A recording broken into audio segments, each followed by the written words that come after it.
So in this problem, we need to evaluate the sum of the given series. So let's begin. So here we will first consider that the given series B denoted by the sum Sn. So we have Sn equals to 5 plus 55 plus 555, and this goes all the way up to n number of terms. Now what we'll do, from each of the term, if we take 5 as the common factor, then 5 will get multiplied to 1 plus 11 plus 111 all the way up to n number of terms. Now what we'll do, we'll multiply each of the terms by 9. Since we're multiplying by 9, we'll also need to divide by 9.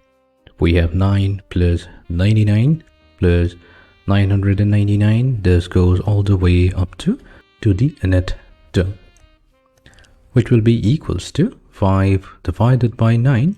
Now the first term 9 can be also represented as 10 minus 1, plus then the second term 99, that can be represented as 100 minus 1.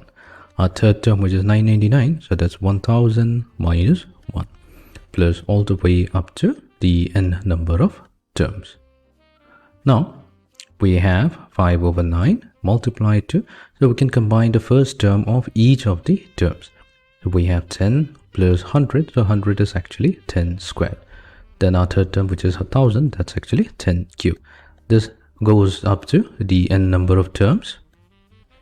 Then we have, if we take negative as the common factor, and we can combine all the negative ones here, so we have 1 plus 1 plus 1 added to itself n number of times. Fine. So let's find out the sum.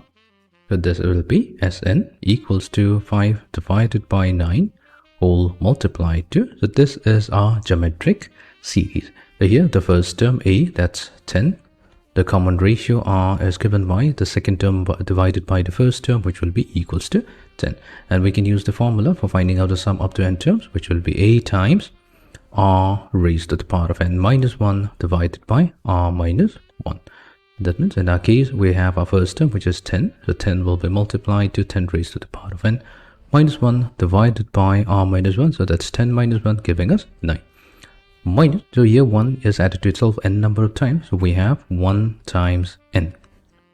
So this is now finally going to give us 5. So we have 5 times 10, so that will be 50. 9 times 9 will be 81. So 50 over 81 multiplied to 10 raised to the power of n minus 1. Minus, so we have 5 over n multiplied to n, so we have 5n over 9. So this is going to be the sum of the given series.